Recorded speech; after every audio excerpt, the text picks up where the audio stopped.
The evening sky over downtown Chicago painted itself in shades of orange and purple as Marcus Wellington stepped out of his black Mercedes. He was a man whose name carried weight in every financial circle across America. At 52 years old, he had built an empire worth billions. His investment firm had made countless people rich, and his face appeared regularly on business magazines and television networks. Tonight, however, Marcus was not thinking about stocks or business deals. He was simply hungry and looking for a quiet dinner. The restaurant he chose was not one of those fancy places where billionaires usually ate. It was a small Italian place called Rosa's Kitchen, tucked away on a side street. Marcus had discovered it 3 years ago during one of his rare walks through the city. The food reminded him of his grandmother's cooking, and the atmosphere was warm and simple. Nobody there treated him like a celebrity, which was exactly what he needed sometimes. As he pushed open the wooden door, the familiar smell of garlic and fresh bread welcomed him. The restaurant was not crowded tonight. A few couples sat at corner tables, speaking in low voices. Soft music played from somewhere, mixing with the gentle clinking of glasses and silverware. Marcus took his usual table near the window, where he could watch the city lights while he ate. A young woman approached his table with a menu and a glass of water. She looked to be in her mid-20s, with dark hair pulled back in a simple ponytail. Her uniform was the standard black shirt and apron that all the waitresses wore, but something about her caught Marcus's attention. Perhaps it was the way she carried herself, with a quiet dignity that seemed out of place in such a humble setting. Or maybe it was her eyes, which held a depth that suggested she had seen more of life than her young age would indicate. "Good evening, sir. My name is Elena, and I will be taking care of you tonight. Can I start you off with something to drink?" Her voice was soft but clear, and she spoke with a slight accent that Marcus could not quite place. Marcus ordered a glass of red wine, and asked for a few minutes to look at the menu, even though he already knew what he wanted. He had ordered the same pasta dish every time he came here for the past 3 years. But tonight he found himself curious about this new waitress. He had never seen her before, and he prided himself on remembering faces. When Elena returned with his wine, Marcus placed his order and then, almost without thinking, asked, "Are you new here?" "I do not think I have seen you before." Elena smiled politely. "I started about 2 months ago, sir. I work mostly morning shifts, so that might be why we have not crossed paths." Marcus nodded, taking a sip of his wine. There was something about her that made him want to know more. In his decades of business, he had developed an instinct for reading people. It was a skill that had helped him identify promising entrepreneurs and avoid bad investments. Right now, that instinct was telling him that this young woman was not an ordinary waitress. There was a story behind those careful eyes. As Elena walked away to tend to other customers, Marcus noticed something he had not paid attention to before. In the far corner of the restaurant stood an old piano. It was a beautiful instrument, a grand piano with a dark wooden finish that had clearly seen better days. He had seen it many times before, but had never really thought about it. The piano sat there like a forgotten piece of furniture, gathering dust and serving no purpose except to take up space throughout his meal. Marcus found his attention divided between his pasta and the young waitress. He watched as she moved efficiently between tables, always polite, always professional. She carried plates with a grace that seemed almost practiced, as if she had trained for something more demanding than serving food.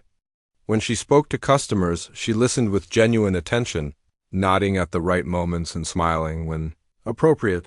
But Marcus also noticed the moments when she thought no one was watching. In those brief seconds, her shoulders would drop slightly, and a shadow would pass across her face. It was the look of someone carrying a heavy burden, someone who was tired not just in body but in spirit. Marcus had seen that look before, in the faces of people who had lost everything and were struggling to rebuild. Halfway through his dinner, something unexpected happened. A family with 2 young children was seated at a table near the old piano. The children, a boy and a girl who looked about 7 and 5 years old, immediately noticed the instrument.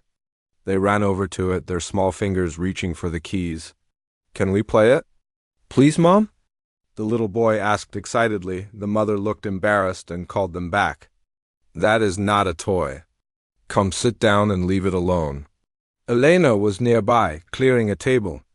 She paused for a moment, and Marcus saw something flicker in her eyes as she looked at the piano.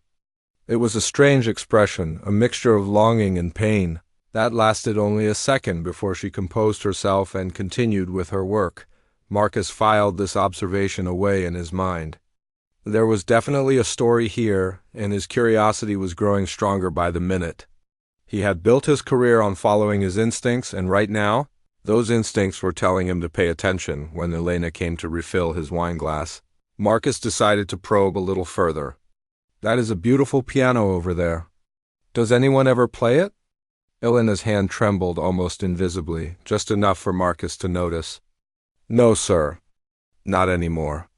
It belonged to the original owner, Rosa, before she passed away. Her family kept it here as a memory of her. She used to play every night for the customers. That is a shame, Marcus said, watching her face carefully. A piano should be played. Music should not be locked away. Elena met his eyes for just a moment, and in that brief connection, Marcus saw something that surprised him. It was not just sadness he saw there. It was fear. Whatever secret this young woman was carrying, it was connected to that piano. He was certain of it now. I agree, sir, she said quietly, then excused herself to check on another table. Marcus finished his meal slowly, thinking about what he had observed. He was a man who had everything money could buy. He had mansions, cars, private jets, and more wealth than he could spend in several lifetimes. But he had learned long ago that the most valuable things in life could not be purchased. They had to be discovered, earned, or sometimes simply given the chance to shine. As he watched Elena work, moving between tables with that same quiet grace, he made a decision. He did not know her story yet, but he was going to find out. And if there was something he could do to help, he would do it. Not because he expected anything in return, but because sometimes the universe put people in your path for a reason. Marcus called for the check, leaving a generous tip as he always did. But tonight, he was not ready to leave just yet. He ordered a cup of coffee and settled back in his chair, his eyes moving between Elena and the silent piano in the corner. The night was still young, and something told him that before it was over, he would witness something extraordinary. Little did he know just how right he was. The coffee grew cold in Marcus's cup as he continued to observe the restaurant. More customers came and went, and Elena served them all with the same professional smile.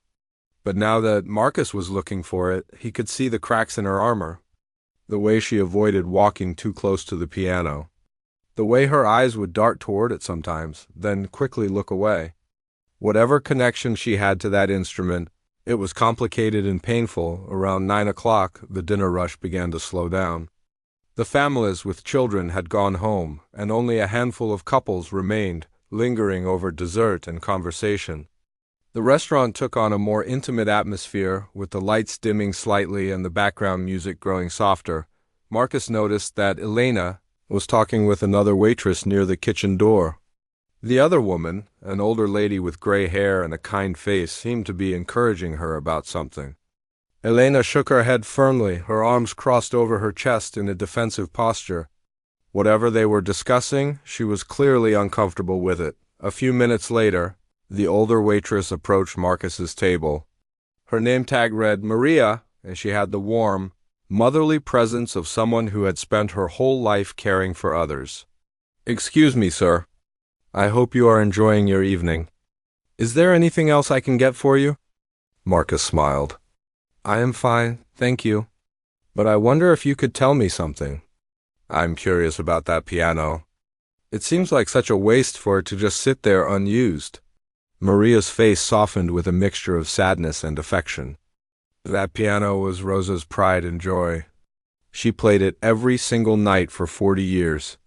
When she passed away last year, her son wanted to keep it here in her memory. But you are right.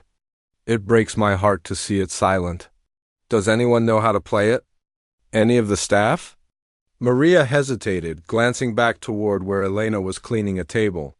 There is one person who I think could play it beautifully, but she will not go near it. I have asked her many times, but she always says no. Marcus followed Maria's gaze to Elena. Why do you think that is? I do not know the whole story, sir. Elena is a private person.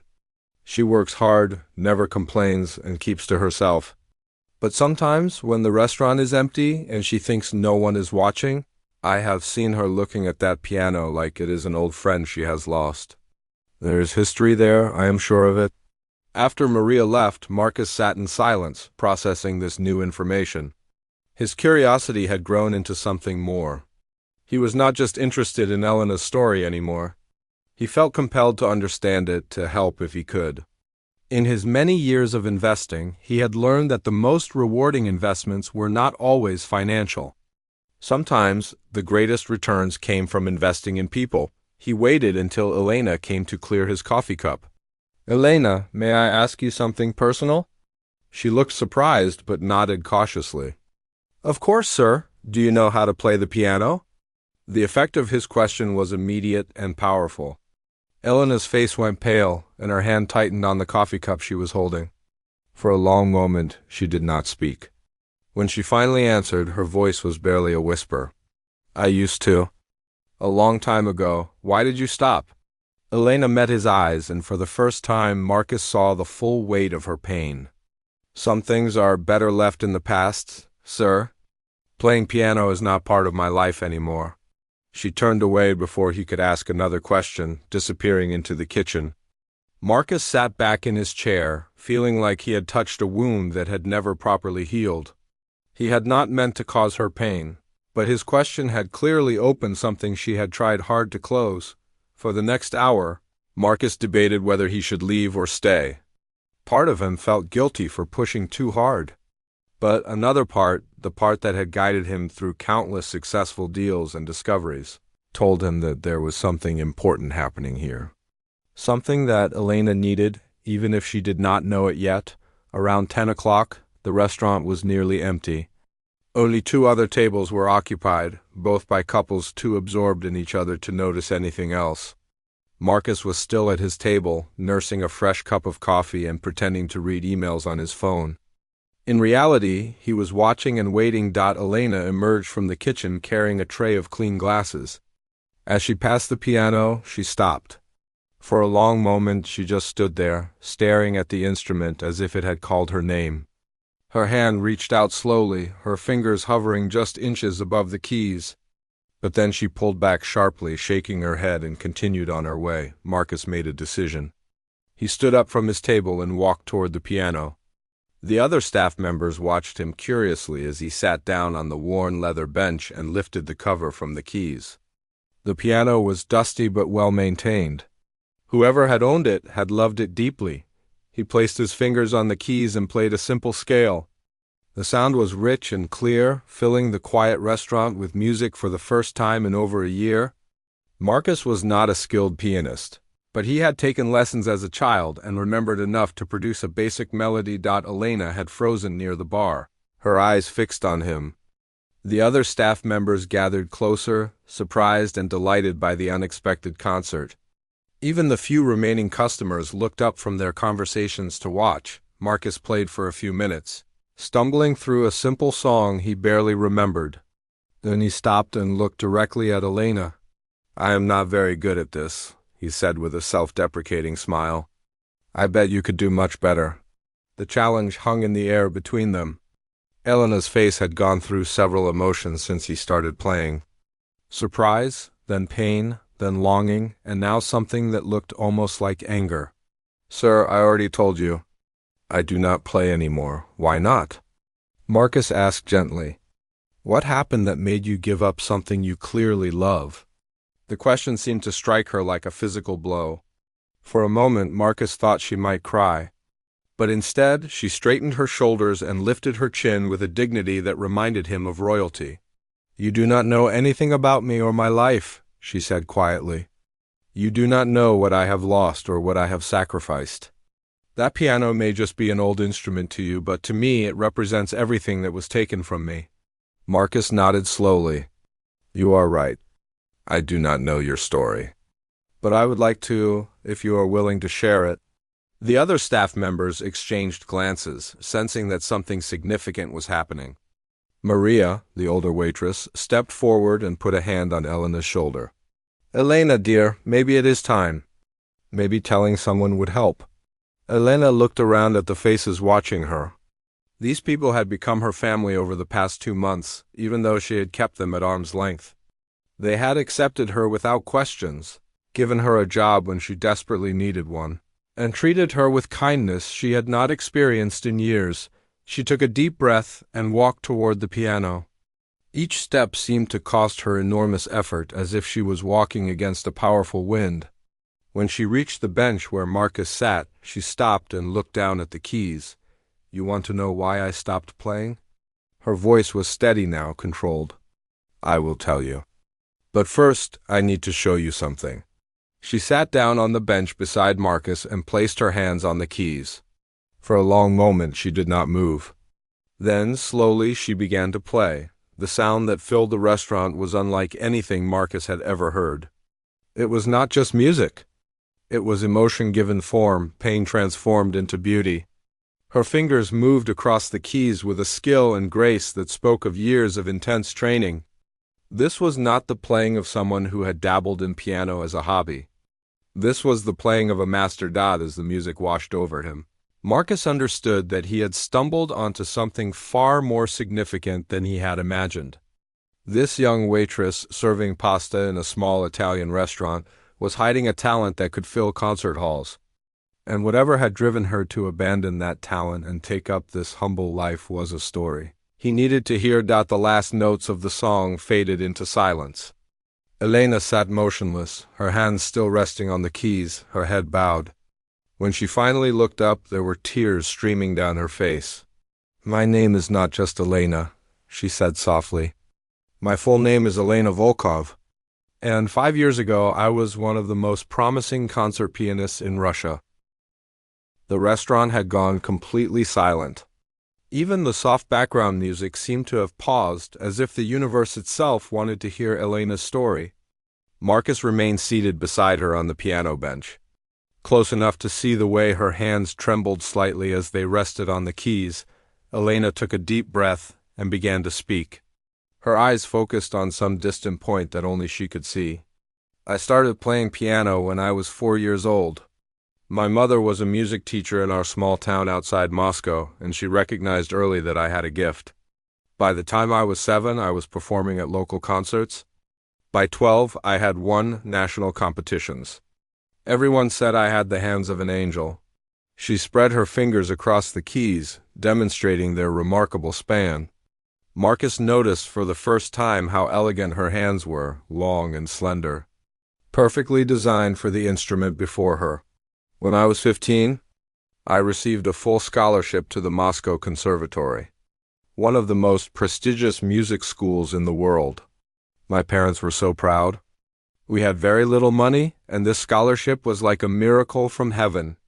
I moved to Moscow alone, just a teenager, determined to become the greatest pianist my country had ever produced."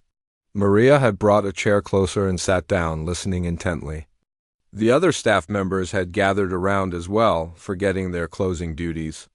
Even the last remaining customers had turned their attention to the piano, drawn by the obvious intensity of the moment. "For 3 years, I studied and practiced until my fingers bled. I gave up everything normal teenagers experience. No parties, no boyfriends, no lazy weekends. Just music every single day for hours and hours. And it paid off. By 18, I was performing with symphony orchestras across Europe. Critics called me a prodigy, a once-in-a-generation talent. Record labels wanted to sign me. Concert halls were booking me years in advance." Elena paused, and her expression darkened. "That was when I met Victor." The name fell from her lips like a stone dropped into still water. Marcus could feel the shift in her energy, the tightening of her shoulders, the way her jaw clenched.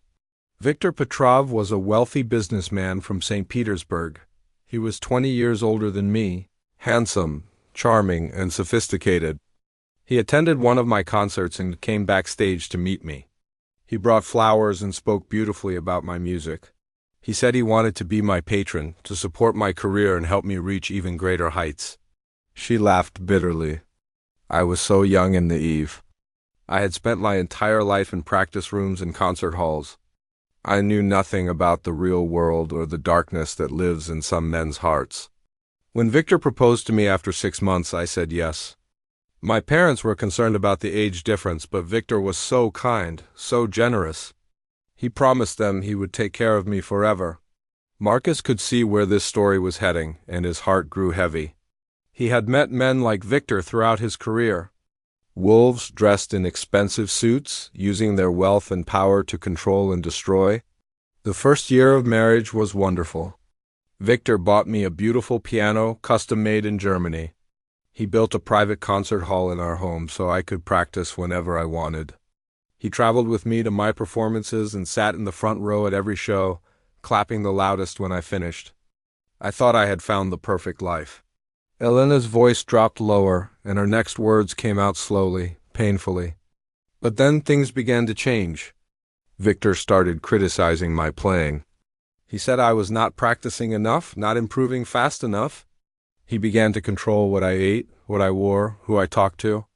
He hired security guards who followed me everywhere, supposedly for my protection. But really they were there to watch me, to report back to him. She held up her hands, and for the first time Marcus noticed faint scars on her wrists and fingers. When I tried to leave the first time, Victor grabbed my hands and squeezed them until I thought my bones would break. He told me that without him I was nothing, that he had made my career and he could destroy it just as easily.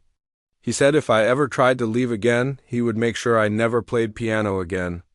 Tears were flowing freely down Elena's face now, but she did not wipe them away. It was as if she needed to release these words, these memories that had been locked inside her for so long. For 2 years I lived in that prison. I still performed, but the joy was gone from my music. Critics began to notice. They said my playing had become mechanical, empty. They did not know that every note I played was shadowed by fear. They did not know that behind closed doors, Victor had become a monster. Maria rose from her chair and wrapped an arm around Elena's shoulders. The other staff members wiped their own tears, moved by the pain in her voice. One night, after a particularly bad argument, Victor did what he had always threatened to do. He grabbed my right hand and bent my fingers backward until 2 of them broke. The sound they made, I will never forget it as long as I live. He told me that was just a warning. If I ever disobeyed him again, he would break every finger I had. Marcus felt sick to his stomach. He had seen many terrible things in his life, but the casual cruelty Elena was describing was almost beyond his comprehension. "How did you escape?" he asked quietly. Elena finally looked at him, her eyes red and swollen. "My mother." She knew something was wrong. I had stopped calling her, stopped visiting. Victor told everyone I was busy with my career, but my mother did not believe it. She traveled to Moscow and came to our house unannounced. When she saw the bruises on my arms, the way I flinched whenever Victor walked into the room, she knew the truth. She paused to take a shaky breath. My mother was a small woman, but she had a fierce heart. She waited until Victor left for a business trip, and then she helped me escape. We packed one small bag and left in the middle of the night. We drove for hours, staying off the main roads until we reached a small village where my mother's sister lived. From there, she helped me get a new passport and a plane ticket to America. "What about Victor?" Marcus asked. "Did he try to find you?" Elena nodded gravely. "He is still looking for me. That is why I changed my name, why I work in cash whenever possible, why I never stay in one place for too long. Victor is a powerful man with connections everywhere. If he finds me, I do not know what he will do." The weight of her words settled over the group like a heavy blanket. Here was a woman who had been given an extraordinary gift, who had worked her entire life to develop it, and who had watched it all be destroyed by a man who claimed to love her. "My fingers healed," Elena continued, flexing them slowly. "The doctor said it was a miracle, but something else was broken that could not be fixed so easily. Every time I sat down at a piano, I heard Victor's voice in my head. I felt his hands on mine, squeezing, hurting. The music that used to flow through me like water became blocked, dammed up by fear and pain. She ran her hands across the keys without pressing them, a ghost of the movement she had made thousands of times before. Tonight was the first time I have played in 3 years. I do not know why I did it. Maybe it was you, sir, sitting there playing your simple melody. Maybe it was this old piano that belonged to Rosa, a woman who played for love, not for fame or money. Or maybe I am just tired of being afraid. Marcus sat in silence for a long moment, processing everything he had heard. His mind was already working, considering possibilities, calculating options. He was not a man who accepted defeat easily. And he was not about to start now. "Elena," he said finally, "I want you to know that what you just did, playing that piece, telling your story, that took more courage than most people show in their entire lives. You are not broken. You are a survivor." Elena looked at him with something like hope in her eyes. "Thank you for saying that. But surviving is not the same as living. And I do not know if I will ever be able to truly play again the way I used to, with my whole heart." Marcus smiled, and there was a glint of determination in his eyes. "We will see about that. You have no idea who you are talking to, and you have no idea what I am capable of making happen." For the first time all evening, Elena almost laughed. "You're just a customer, sir. A kind customer, but just a customer." Marcus reached into his pocket and pulled out a business card. He placed it on the piano keys in front of her. "My name is Marcus Wellington, and I'm going to help you get your life back." 3 weeks passed after that extraordinary night at Rosa's kitchen. Elena continued her work as a waitress, but something fundamental had changed. The card Marcus had given her sat on her nightstand in her tiny apartment, and every night before she went to sleep, she would pick it up and stare at the gold letters. During those weeks, she found herself drawn to the old piano in the restaurant more and more often. At first, she would just sit on the bench after closing, running her fingers over the keys without pressing them. Then she began playing simple exercises, the kind she had practiced as a child. Her fingers were stiff and uncertain, muscle memory fighting against years of neglect. Maria and the other staff watched her progress with quiet hope. They never pushed or asked questions. They simply gave her the space she needed to find her way back to herself. On a cold Thursday evening, Elena finally made her decision. She picked up her phone and dialed the number on the card. Marcus answered on the second ring, as if he had been waiting for her call. "I am ready," she said simply. 3 days later, Elena found herself in a car heading up a winding mountain road in Colorado. The landscape was breathtaking, with snow-capped peaks rising against a brilliant blue sky. The air was crisp and clean, so different from the crowded streets of Chicago. The property Marcus had described was even more beautiful than she had imagined. It was a large wooden lodge nestled among pine trees, with floor-to-ceiling windows that offered views of the surrounding wilderness. There was a hot spring nearby, and a small lake that reflected the mountains like a mirror, but the true treasure was inside. In the center of the main room stood a magnificent grand piano, a Steinway from the early 20th century. Its black surface gleamed in the afternoon light, and when Elena touched the keys, they responded with a tone so pure it brought tears to her eyes. A woman named Grace was there to greet her. She was in her 50s, with a calm demeanor and kind eyes. Marcus had hired her to take care of the practical matters so that Elena could focus entirely on her music. Grace would cook, clean, and handle any needs that arose. She would also serve as a companion if Elena wanted company, or disappear discreetly if she preferred solitude. "Mr. Wellington wanted me to give you this," Grace said, handing Elena an envelope. Inside was a handwritten note. The message was brief but powerful. "The mountain does not care about your past. Neither does the piano. All that matters is the music you make today. Believe in yourself, because I believe in you, Marcus." Elena read the note 3 times before carefully folding it and placing it in her pocket.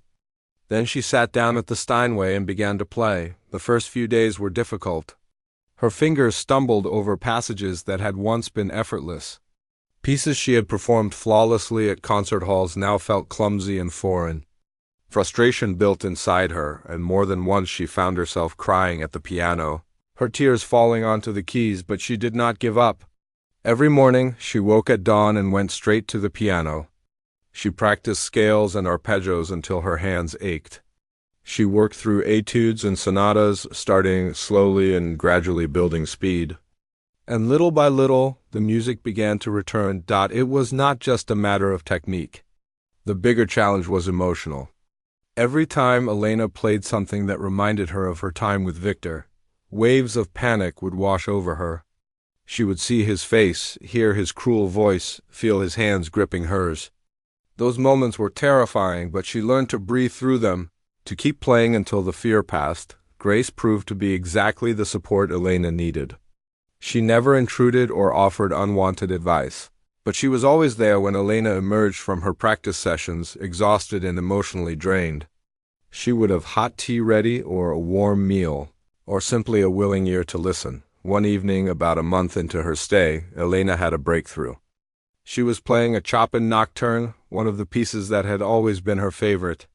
Halfway through, something shifted. The wall she had built around her heart began to crumble, and for the first time in years, she felt the music flowing through her without resistance. When she finished, she sat in silence, overwhelmed by the sensation. It was like being reunited with a part of herself she had thought was dead. The tears that fell now were not of frustration or pain, but of joy and relief. She called Marcus that night to share the news. His voice on the phone was warm and genuinely happy for her. "I knew you could do it," he said. "But more importantly, now you know you can do it." As the weeks passed, Elena continued to grow stronger. Her playing improved dramatically, and with it, her confidence. She began exploring new pieces, challenging herself with music she had never attempted before. The isolation that had initially felt lonely began to feel liberating. There were no expectations here, no judgments, no one to please except herself. Marcus visited once during the second month. He arrived by helicopter, landing on a clearing behind the lodge. Elena played for him a full hour of music that showcased her remarkable progress. When she finished, Marcus applauded with genuine enthusiasm. "You're going to astonish the world," he said. "They have no idea what is coming." During his visit, Marcus also shared some news. His security team had been investigating Victor, and what they had found was disturbing but useful. Victor had a long history of abusing women, and several of his former employees were willing to testify against him if given protection. Marcus was working with authorities in both Russia and the United States to build a case that could bring Victor to justice. "You do not have to hide anymore, Elena," Marcus told her. "Soon, Victor will be the one looking over his shoulder." This news lifted a weight from Elena's spirit that she had carried for so long.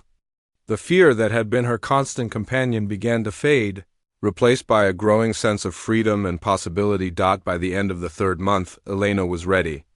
She had practiced more intensely than ever before in her life, and her playing had reached new heights. The trauma that had once blocked her music had been transformed into something else. Her playing now had a depth and emotional power that it had lacked even in her early career. She had suffered, and that suffering had made her art more profound. Marcus arranged a small private concert at the lodge, inviting a select group of people from the classical music world. Among them were prominent conductors, managers, and critics who had followed Elena's early career with interest. Her sudden disappearance from the concert stage had been a mystery, and they were curious to see what had become of the Russian prodigy. The night of the concert arrived. Elena wore a simple black dress that Grace had helped her choose. Her hair fell loose around her shoulders, and she wore no jewelry except for a small gold necklace her mother had given her years ago. She walked into the room where the guests were gathered and felt their curious eyes upon her. The Steinway waited in the center of the room, illuminated by soft lighting. Elena took her seat on the bench and looked out at the assembled faces. These were people who had the power to launch or destroy careers. Their opinions mattered enormously in the world she was trying to re-enter. But in that moment, Elena did not think about any of that. She thought about her mother, who had sacrificed so much to help her escape. She thought about Rosa, the woman who had played piano every night in her little restaurant for 40 years, simply for the love of music. She thought about Marcus, who had believed in her when she had stopped believing in herself, and then she began to play. The music that filled the room was unlike anything the guests had ever heard from her before. It was technically perfect, yes, but it was also deeply, achingly human. Every note carried the weight of her experiences, her pain, her hope, her rebirth. When she played the final chord and lifted her hands from the keys, there was a moment of profound silence, then the room erupted in applause. Elena stared at the business card on the piano keys.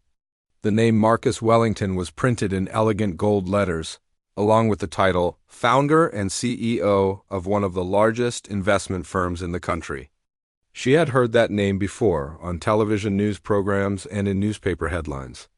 The realization of who had been sitting in the restaurant listening to her story slowly dawned on her. "You are the Marcus Wellington?" she whispered, her eyes wide with disbelief. Marcus nodded casually, as if his billions and his fame meant nothing in this moment. "I am. But right now, I am just a man who heard a beautiful woman play beautiful music, and who wants to help her find her way back to it."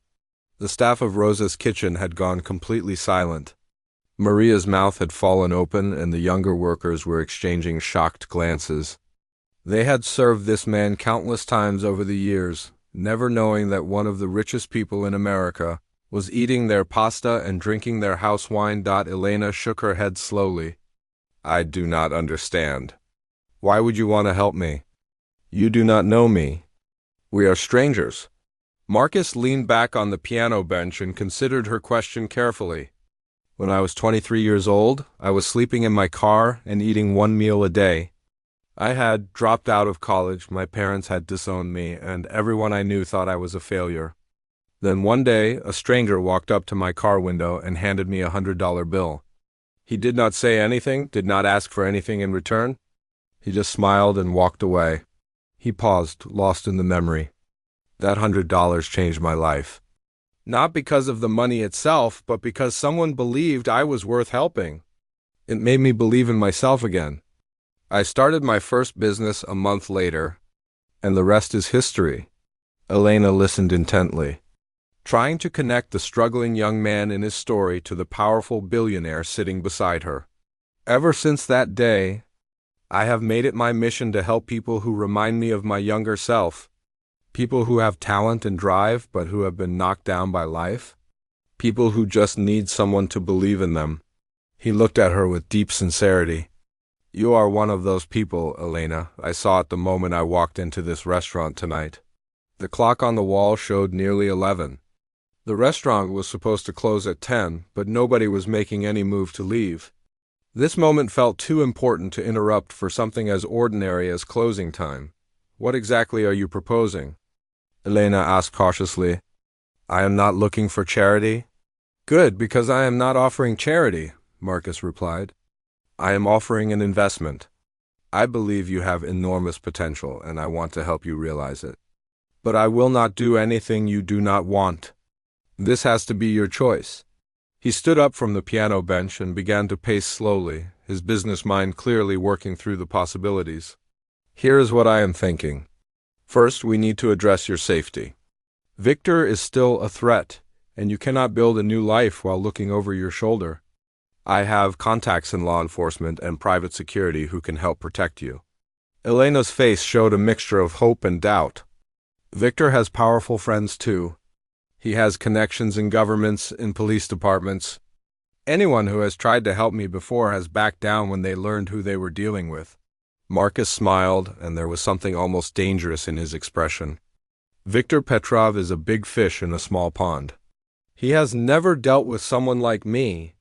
Trust me when I say that I have resources and influence that would make him very uncomfortable."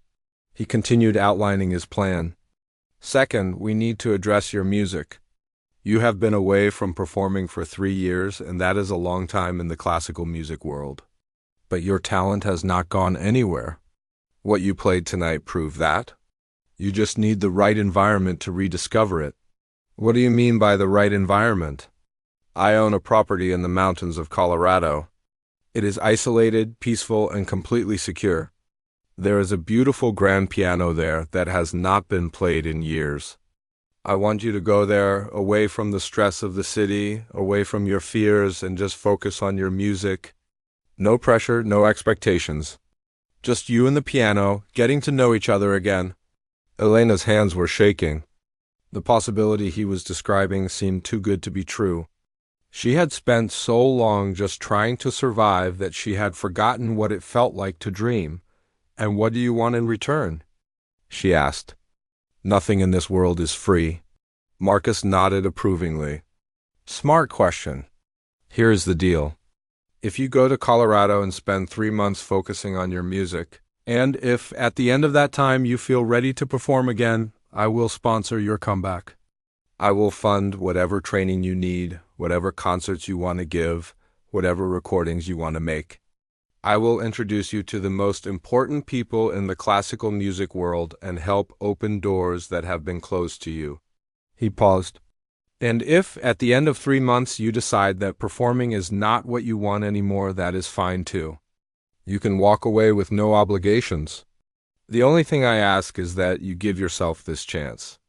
That you do not let Victor win by hiding in the shadows for the rest of your life."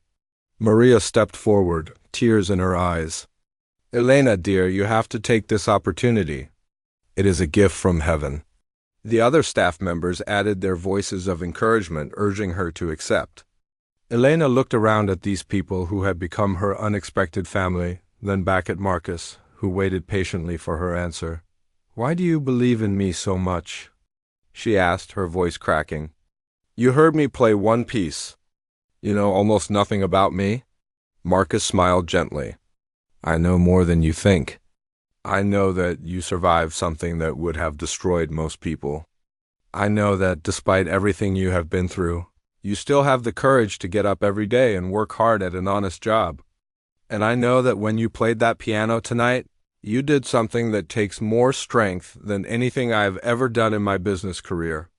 You faced your deepest fear and you did not run away." Elena felt something shift inside her. For 3 years, she had defined herself by what she had lost. Her career, her marriage, her identity as a pianist. She had believed that Elena Volkov, the prodigy from Russia, was dead, and that the person who remained was just a shadow, a survivor with no future. But Marcus was looking at her as if he saw something different.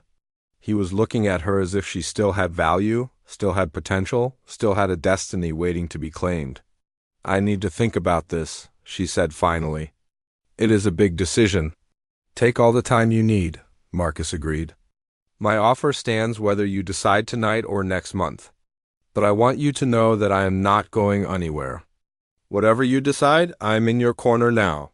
He pulled out his wallet and placed several large bills on the nearest table. "That should cover my dinner, and then some. Maria, please divide the rest among the staff as a thank you for letting me stay so late."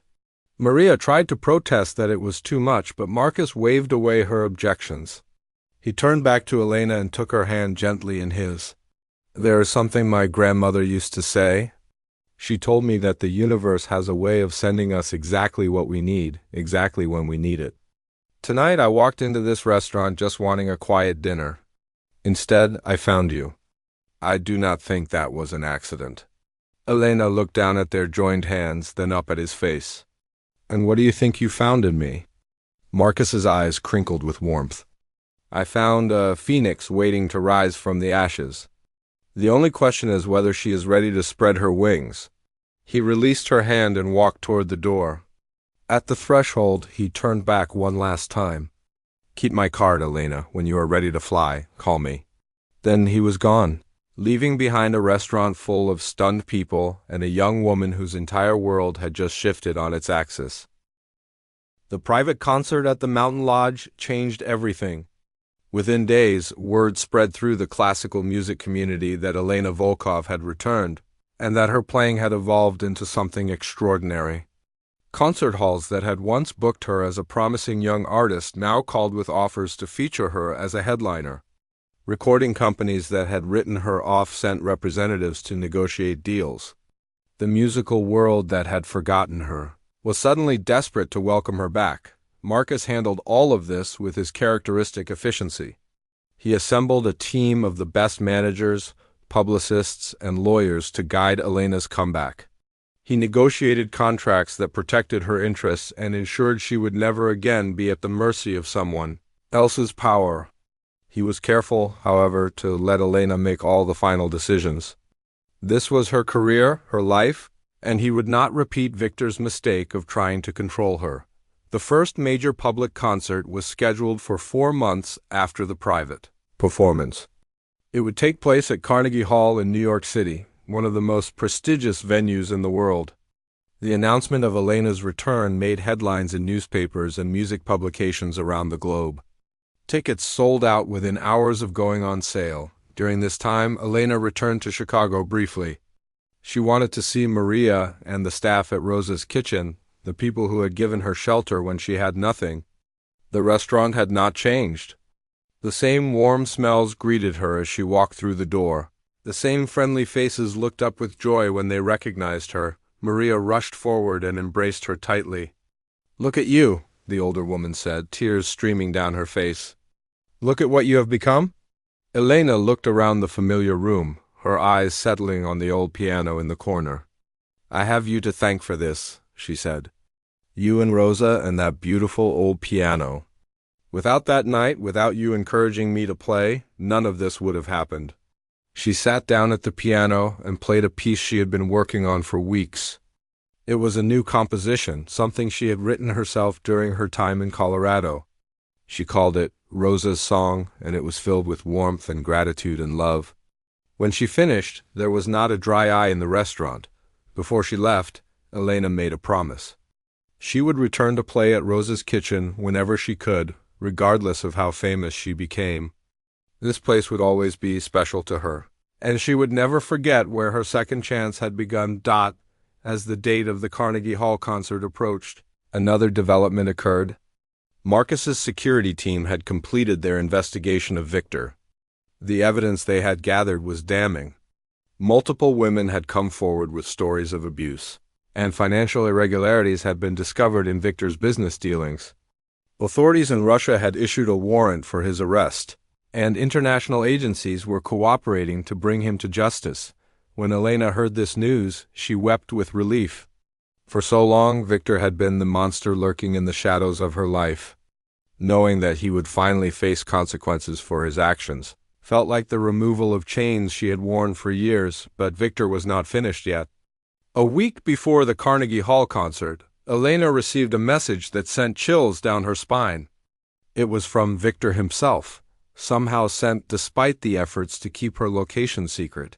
"You think you can escape me?" The message read. "You think your rich American friend can protect you? I made you, and I will destroy you. Cancel your concert and return to me or face the consequences." Elena showed the message to Marcus, who immediately increased her security detail. Armed guards accompanied her everywhere, and her hotel room was swept for listening devices every day. Marcus himself was furious, using every resource at his disposal to track Victor's location and ensure he could not reach Elena the night before the concert. Elena could not sleep. She paced her hotel room, reading and rereading Victor's threatening message. All the old fears came rushing back. What if he was in New York? What if he found a way to reach her? What if he ruined everything she had worked so hard to rebuild? Around midnight, there was a knock at her door. Her security checked and confirmed it was Marcus.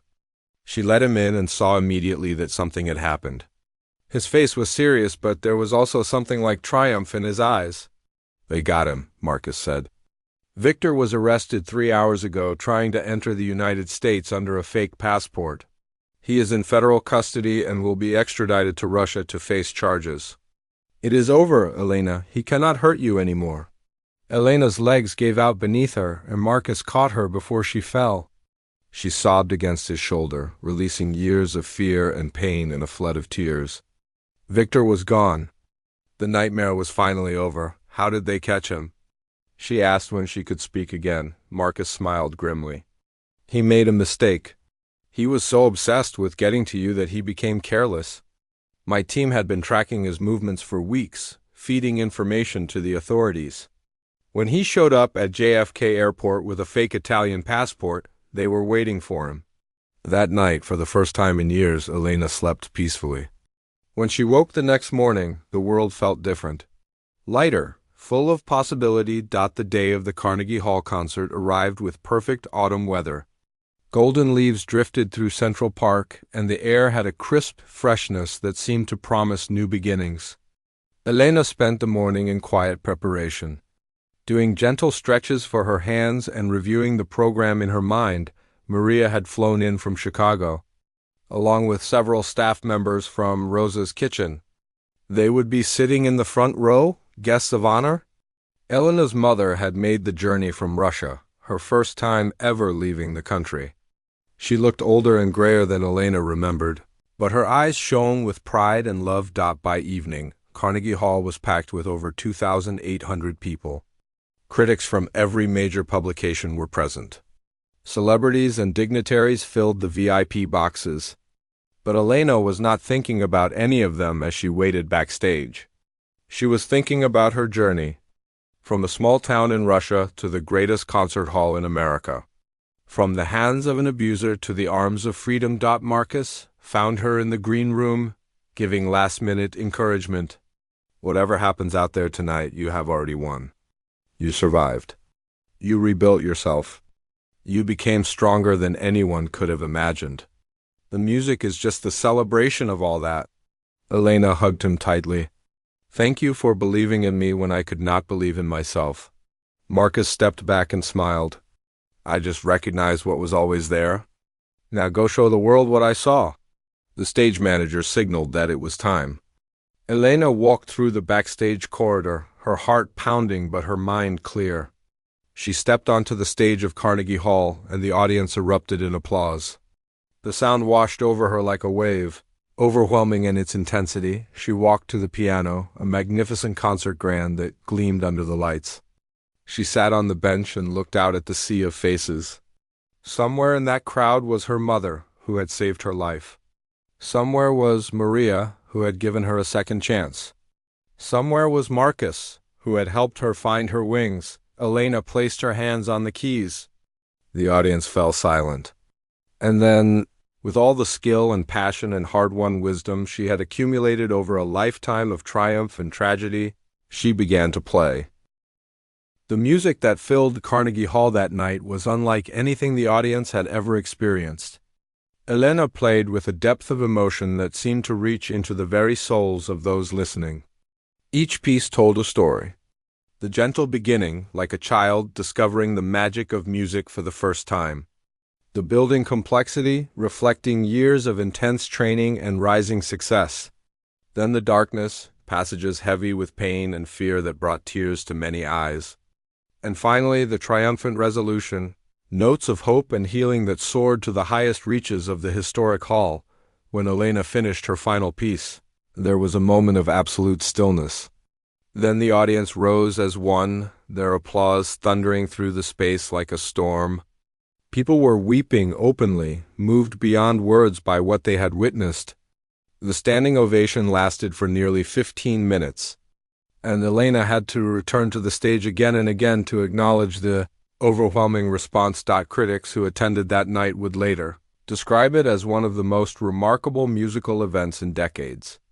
They wrote about Elena's technical mastery, of course, but more than that, they wrote about the emotional power of her playing.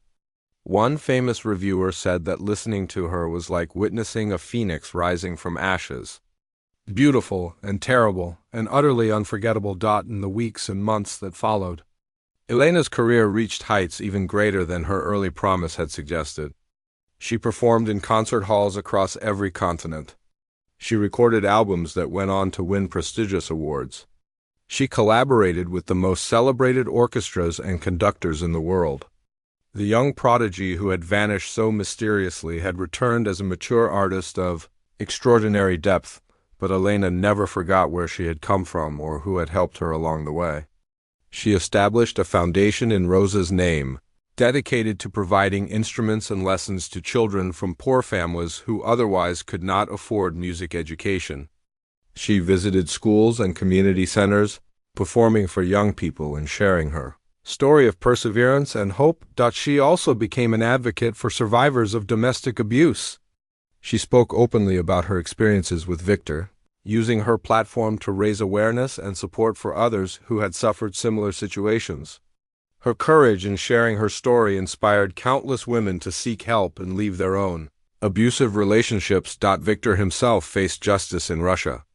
The evidence against him was overwhelming, and the testimony of multiple witnesses painted a picture of a cruel man who had used his wealth and power to hurt those weaker than himself.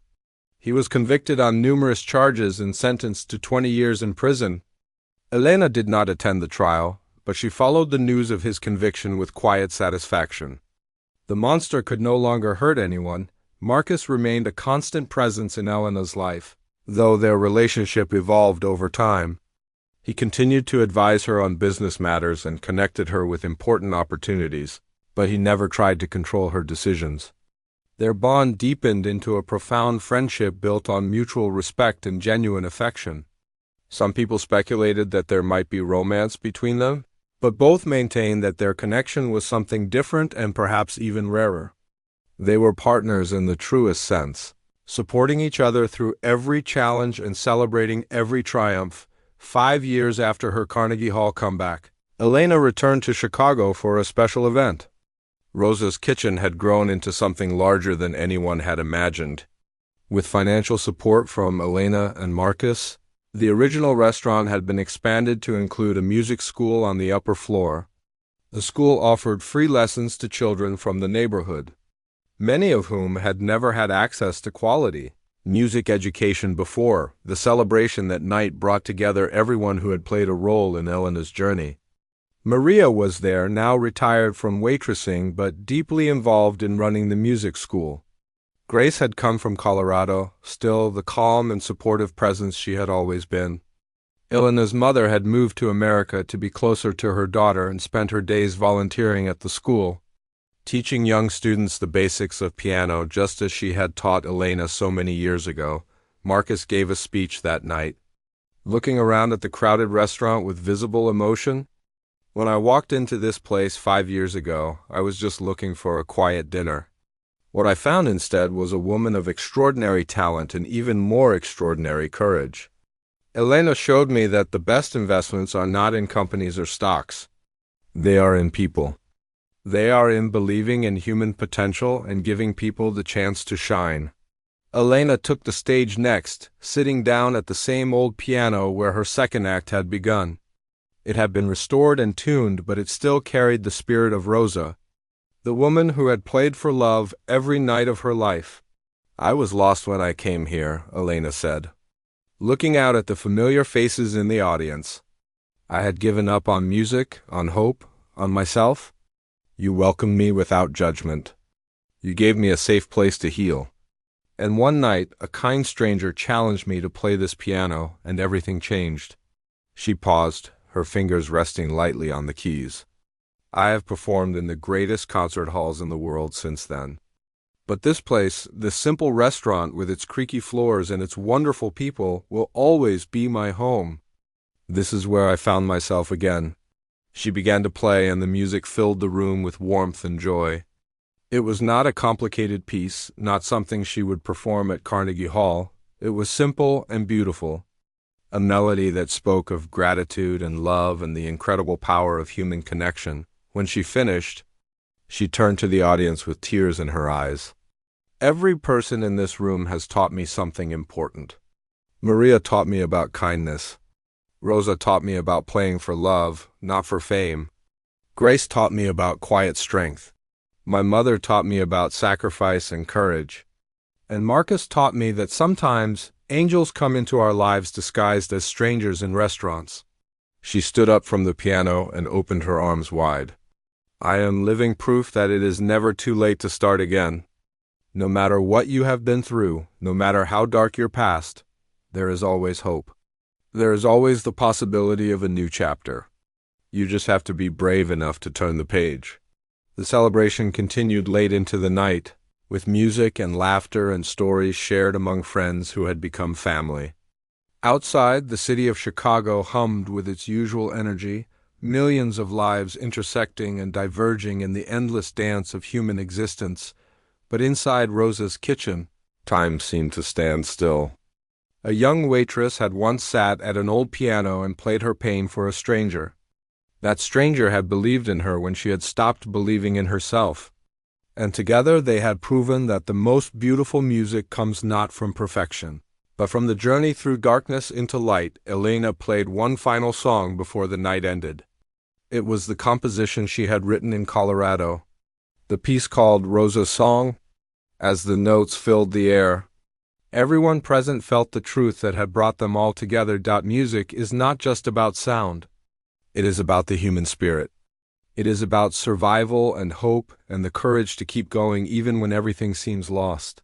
It is about the strangers who see something special in us and the friends who stand by us through every storm. Sometimes, on a quiet evening in a small restaurant, it is about a famous investor who challenged a waitress to play piano and in doing so, changed both their lives forever. The staff of Rosa's kitchen gathered around Elena as the last notes faded.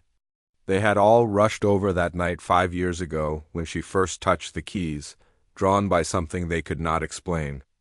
Now they understood what they had witnessed. Not just a performance, but the beginning of a miracle. Elena looked around at the faces of the people who loved her, her heart full to overflowing. She had lost everything once. Her career, her safety, her sense of self. But in losing everything, she had found something far more valuable. She had found her true purpose. She had found her voice. And she had found a family that would stand beside her no matter what. The music would continue. The story would go on. And somewhere in the world, there was another lost soul waiting to be found. Waiting for someone to believe in them, waiting for their moment to rise. Elena smiled, her hands resting on the piano keys that had saved her life. Whatever came next, she was ready. She had survived the storm. Now it was time to help others find their way to calmer waters. That was the true gift Marcus had given her. Not just a second chance, but the ability to pay it forward, to see the potential in others that they could not see in themselves, to believe in the power of human beings to overcome anything, as long as they have someone who believes in them. And so the story ends where it began, with a famous investor and a humble waitress and a piano that brought them together. But really, it was never about any of those things. It was about the music that lives inside every human heart, waiting to be heard, waiting to be played, waiting to set us free.